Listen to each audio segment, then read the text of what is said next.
It's time for Spotlight on Florida, tourism headlines, events around the state, and interviews with tourism leaders. Right now on Spotlight on Florida.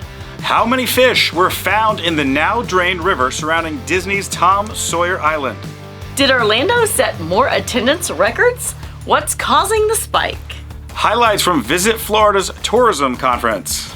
And Congressman Aaron Bean joins us from the nation's capital. I'm Joel Silver. And I'm Mylissa Shimento. Let's get into some headlines. Let's start with some tourism numbers, and Orange County's TDT revenue broke a new record for the month of July. With Epic Universe open for its first ever July 4th holiday, Orange County's hotel tax revenue soared 11% to about $29.6 million for the month compared to July 2024. July 2025 delivered the strongest July collections on record. The hotel tax, otherwise known as the Tourism Development Tax, or TDT, is a 6% surcharge on Orange County hotel rooms and short-term stays. Hotel tax revenue has gotten a boost since Epic Universe held its official grand opening ceremony in late May before the Memorial Day holiday. In June, Orange County's TDT revenue rose 10% year over year to $33.7 million. It was also the highest amount ever generated for any June in the tax history. There you go, Epic Universe. We're still waiting. We're still going to go to Epic Universe. Stay with us, right? Yes, we are. Spotlight on Florida is going to go and do a whole tour to have a fun day there. Are you a big Harry Potter fan? Yes, of course. Well, who isn't? Right. Yeah. All right, we're going to be there soon. Interesting topic now. Native American tribe land tourism. Check this out from ICT, which is a multimedia outlet delivering award-winning indigenous news to national and global audiences. Real interesting topic. The news outlet releasing new numbers from coast to coast. Native food and vibrant fashion lure visitors to explore Native America's rich culture. A first ever study, the economic impact of U.S. indigenous tourism business, found staggering numbers in the billions of dollars generated in local economies by native tourism. Data from U.S. Census found native tourism generated $15.7 billion to the U.S. economy. Pretty cool. In response to demand, particularly among international visitors to the U.S., the association started a consumer website, nativeamerica.travel, to provide details about traveling to native communities. Mylissa, listen to this. The report says that 1 in 4 of the indigenous-owned hospitality businesses are tourism-related. The leadership says the largest market is the international market. Many of those people aren't into casinos or into gaming, but what they're trying to do is connect gaming to cultural aspects within their community. So if a tribe is fortunate enough to have a gaming resort, what they're seeing, many of those resorts cater more towards families having large pools and other water features, and of course museums, and there's the culture. The Seminoles have been sharing their traditions with Florida tourists for over a century as an unconquered tribe. The tribe operates the $8 billion Hard Rock enterprise across the world with luxury hotels, casinos, restaurants, bars, spas, branded merchandise. There's more, live entertainment, theaters, and recently, sports betting. But tourists to Florida can also visit Seminole artisans at the Atatikiki Museum in the recreated village modeled after tourist camps of the early 20th century. And I'm not sure I got the name of that right. I think it was Atatiki or something. But that was pretty close, yes, Joel. You did it's good. Cool, but it's cool that they're bringing some culture in with all their tourism sites. Yes, and we are wrapping up headlines with what's new. Something exciting is taking shape on Transformation Way. Slated to open in October 2025, Hilton Jacksonville at Mayo Clinic is gearing up to become one of Northeast Florida's most anticipated hotel openings. A sophisticated escape offering world-class service with relaxing coastal charm. Just minutes from Jacksonville's sun-drenched beaches, championship golf courses, and vibrant cultural attractions. The first Hilton Hotels and Resorts property in Jacksonville will feature 8 stories and 252 guest rooms, spanning over 184,000 square feet. The property will welcome leisure travelers, corporate guests, wellness seekers, visiting families, and everyone in between. The hotel will be managed by Concord Hospitality, an award-winning hotel management company known for its high-touch service and partnership with leading hospitality brands. Guests can expect a full-service experience with standout amenities including 21 spacious suites, more than 21,000 square feet of event space, including a grand, pillarless ballroom, junior ballroom, boardrooms, and a spectacular 5,000 square feet outdoor event lawn overlooking serene water, resort-style outdoor heated pool, and a covered outdoor terrace surrounded by lush landscaping. Stay tuned because Spotlight on Florida will be covering the story from the previews to the grand opening, and we will bring you more video as it comes in. And another event that we might be at. We've been talking with some folks over in Northeast Florida. We might go to the Hilton Grand Opening. This is it, folks, where it's time for a new segment. It's called The Good and the Wild. Let's look at some social media and other posts and see what's going on. We start with something good. In a Central Florida Tourism Oversight District Board meeting, the Fisheries Management Program ensured fish from the rivers of America and Tom Sawyer Island have been safely relocated to the nearby Seven Seas Lagoon. This is all in Disney World in the Magic Kingdom. Approximately 2,000 fish were removed from rivers of America. 10% were miscellaneous species like catfish, Seminole killfish, and mosquito fish. 20% were largemouth bass, aka Florida bass, and 70% were other types of sunfish. The rivers of America and Tom Sawyer Island closed permanently in July to make way for a Cars expansion to Frontierland. The most obvious work over the past few weeks has been the draining of the river, with part of the Liberty Square riverboat track recently removed. There is now scaffolding in the riverbed and no more fish. This one goes in the wild category. A Florida man called police to his house saying a wild boar crashed through a sliding glass door. Body cam video shows the boar calmly standing in the living room while the man sat nearby on the couch.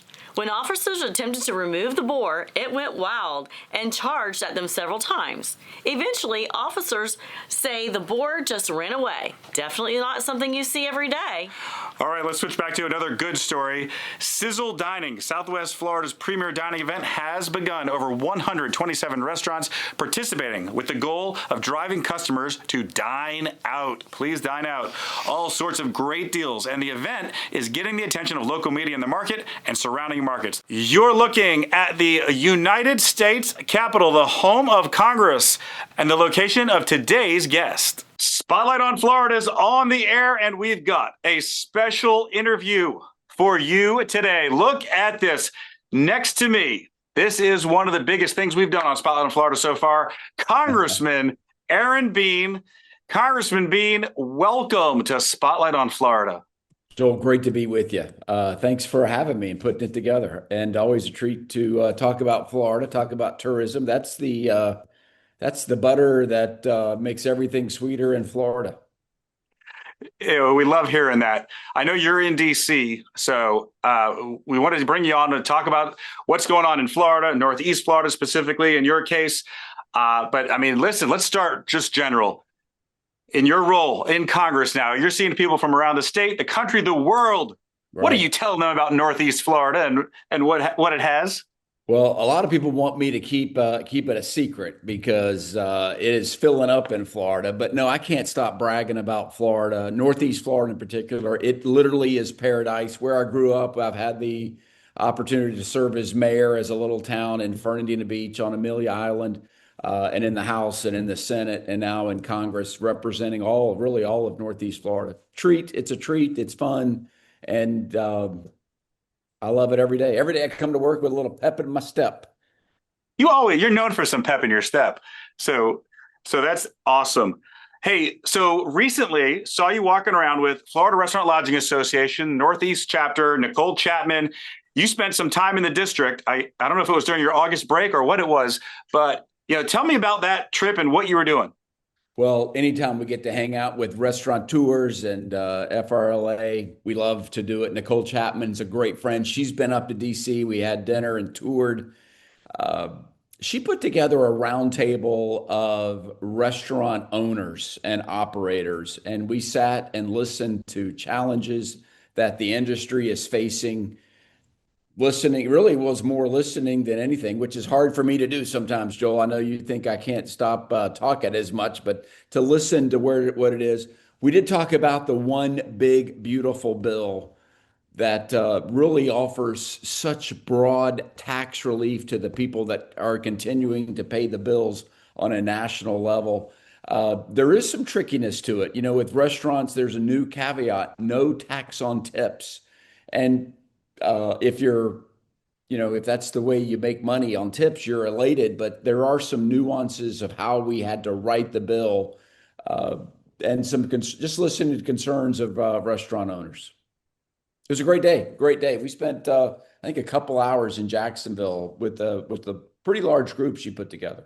Joel, to remind you too, had we not acted, had Congress not passed that bill, we were looking at the largest tax increase in American history. So the Trump tax cuts from 2017 were expiring. We were going to revert back. So for small business in particular, some of the benefits of owning a small business, of putting money into your company, of purchasing, of expanding, of hiring people, those advantages were going to go away.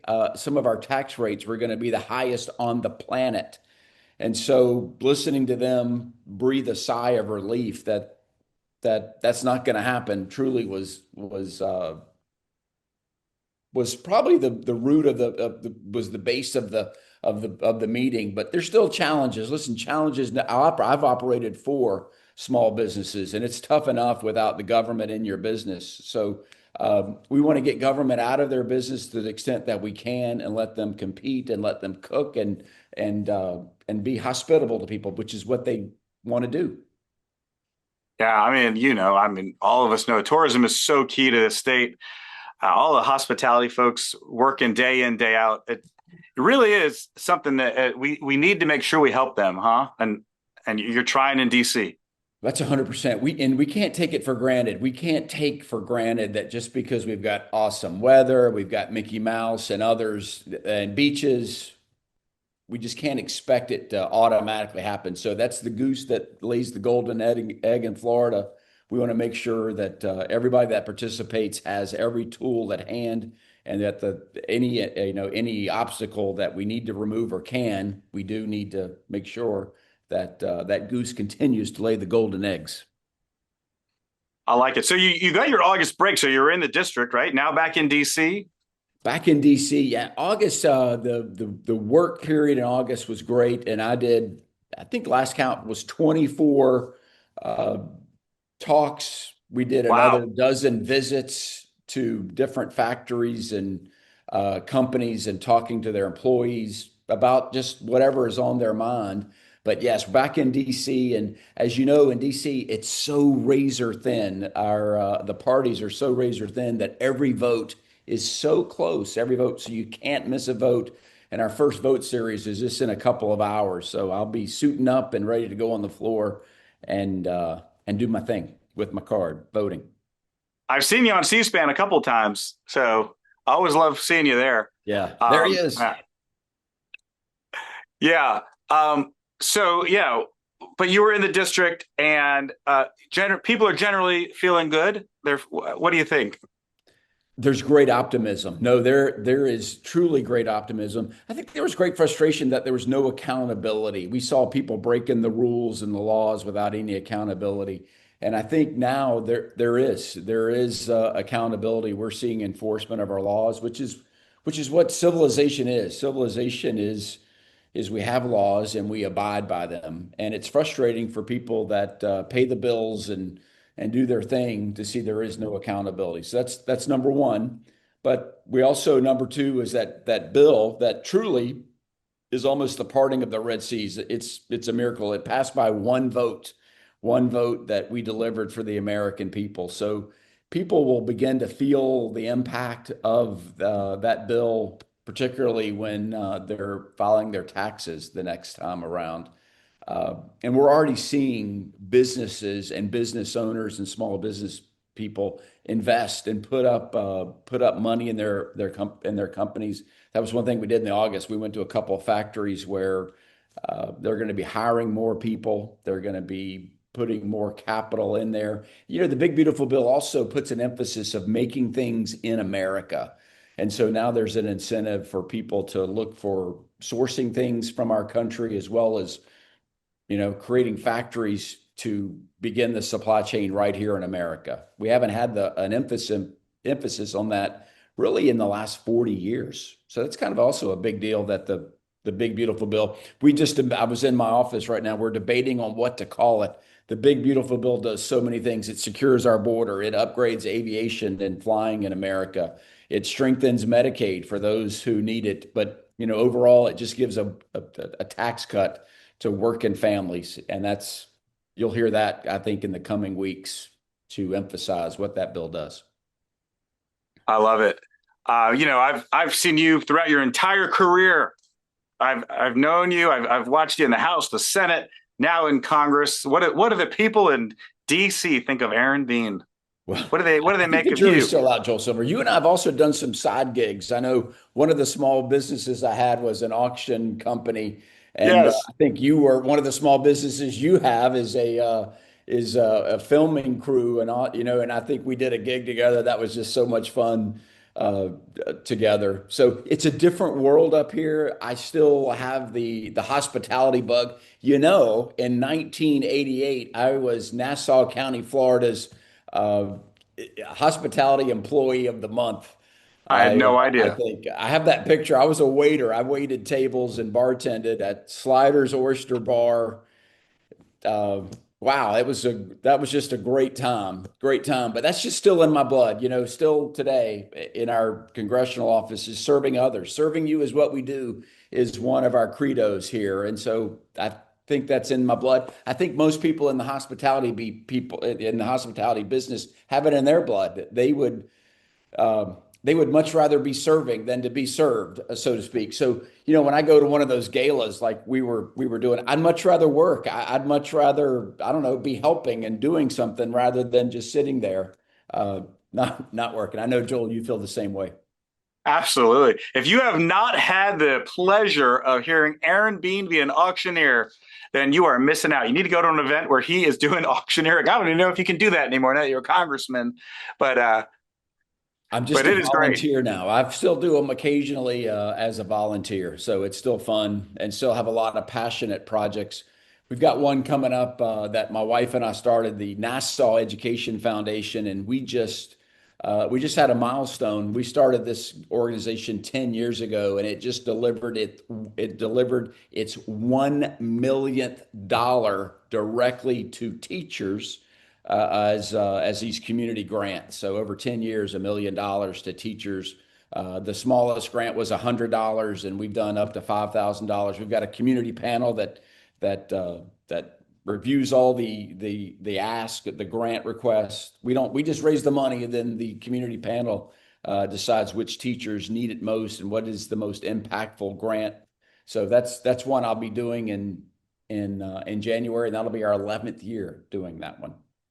I'm so glad you're in DC.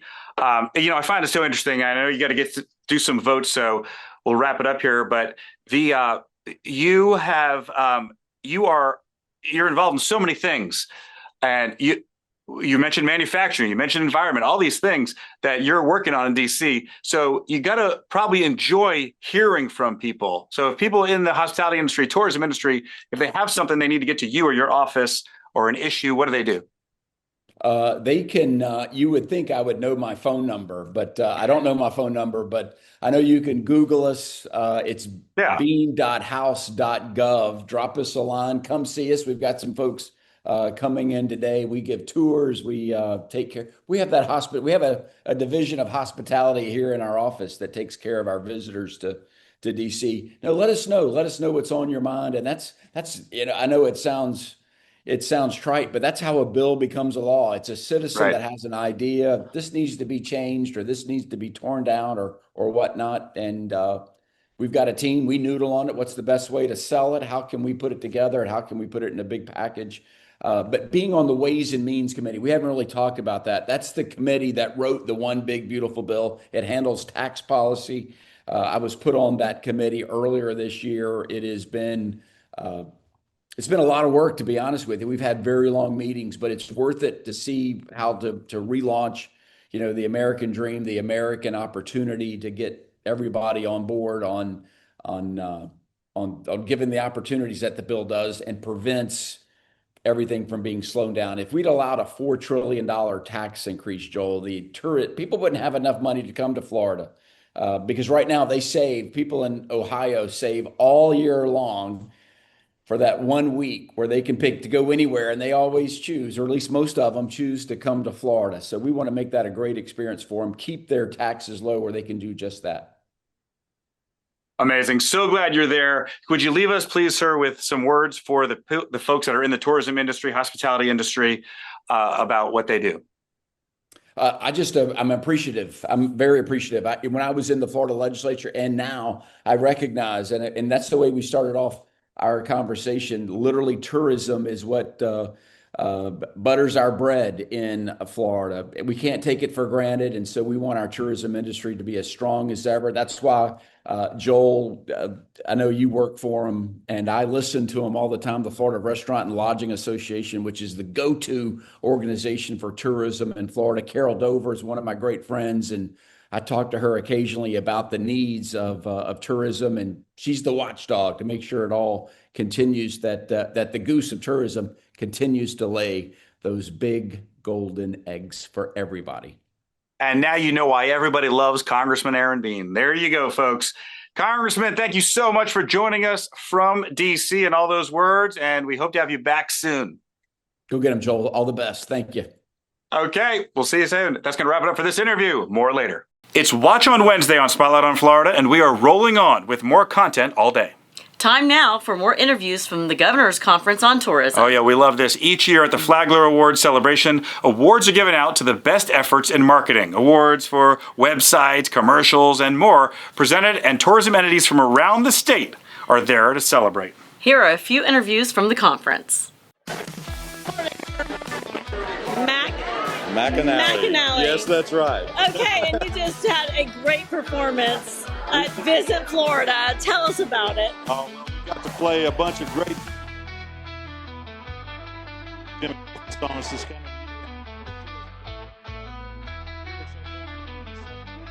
And we get to carry on this legacy that he built, and it has a lot to do with Florida, as you know. So it's just a perfect combination for us to get to play these songs for these folks and for his music to live on. I know. And he was a big part of Florida, and you were at the luncheon today talking about Florida Days, and yes. It was a thrill. And this was the highlight of the day today at the conference, by the way, just so you know. Well, thanks so much. We're blessed to be here, and like I say, it's the perfect combination. We're happy to be part of it. Yeah, well, thank you, and thanks for joining us on Spotlight on Florida. Thanks so much. My pleasure.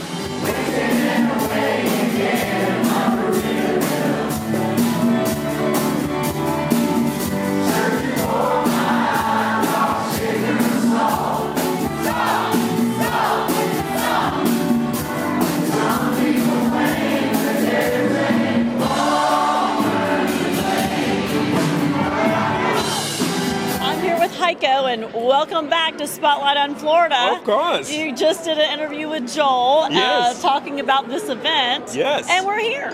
We're here. Yeah. I mean, it's just amazing, right?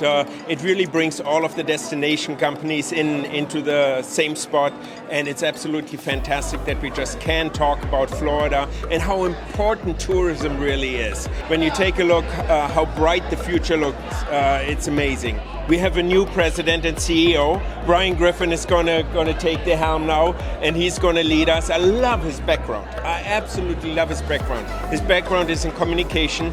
We just had a brief meeting with him inside his area. So what's your strategy? It's like, we got to get the word out on Florida and just make it beam. And I think he's spot on. We're having fun at the event. We're Yes, just we do. kicking it off tonight. Yes. So next few days, I'm sure we'll be seeing you around and breakout sessions and everything else, right? Oh, for sure. I mean, it started already early. This morning there was a golf tournament. Yes. And that's all I got to say. And then next we had a meet and greet with the staff here, and they really talked about all their products and services that Visit Florida really does. We had a quick reception just a little bit ago. Right. And the room was packed, Melissa. It was absolutely amazing. 800 plus people in that room. I know. And just seeing so many old friends again that are in the industry and mixing and mingling. And let's see what the dinner does. Because I hear Governor DeSantis is here. I'm hearing that. That's what I heard too, so we'll see. All right. Have a good night, Thanks. everybody. Spotlight on Florida, our continuing coverage here after the Henry Awards, after the Flagler Awards. and we're with one of the big winners of the night. You guys kept getting called up. Martin County, tell us who you are and what you won. Yeah, so I'm Ian Centrone, Deputy Tourism Director for Martin County. Narissa Okie, I'm the Tourism Director in Martin County. And we won, let's see, this is the Henry for internet advertising. They need to review, they won so many. Explore Natural Martin. This one was the Sustainable Tourism Marketing. Which is a big effort and push that we've done with our Explore Natural Martin program. So we're really proud of that one. Absolutely. Outstanding. Best in This show. is the Best in Show. For the sustainable. I mean, an amazing night. So what is it that helped you all win and get these victories? I think we're an extremely small team, so we have to Very nimble and creative. We see that. We noticed. Yeah, work with a very small budget and try to stretch the dollars and come up with some big ideas and mix things it up. that really resonate. I mean, we really leaned into a lot of sustainability with our Explore Natural Martin ecotourism program. It's a partnership with Leave No Trace, so we've won a lot of awards with it, and I think it's really because we've really dug in and done something different. Yep. That's amazing. All right, what do people need to know about Martin County? Come on down and visit. We have a free ecotourism program, Explore Natural Martin. Events take place every week. A lot of uncrowded beaches, they're free, and just a beautiful area to visit. Charming downtown districts, over 22 miles of beaches, over 115,000 acres. Limitless. It's limitless. So much to do. I mean, unbelievable. There's 3 Henry Awards here on the desk. Big winners of the night, Martin County. Congratulations. Thank you so much. Thanks for being Time for our Florida event of the week and our continuing coverage of Visit Florida's Governor's Conference on Tourism. For 3 days, the tourism world converged in Orlando to learn, network, and see old friends. Spotlight on Florida cameras were there, and here is a quick look at some of the memorable moments.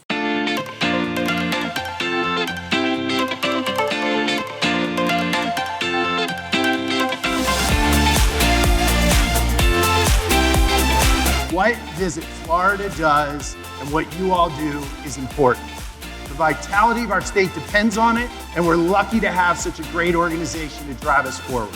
We're proud of our residents here. We're proud of the folks that work in the industry, but we're also proud that we've been able to be a source of happiness for so many families, not just throughout the United States, but throughout the world.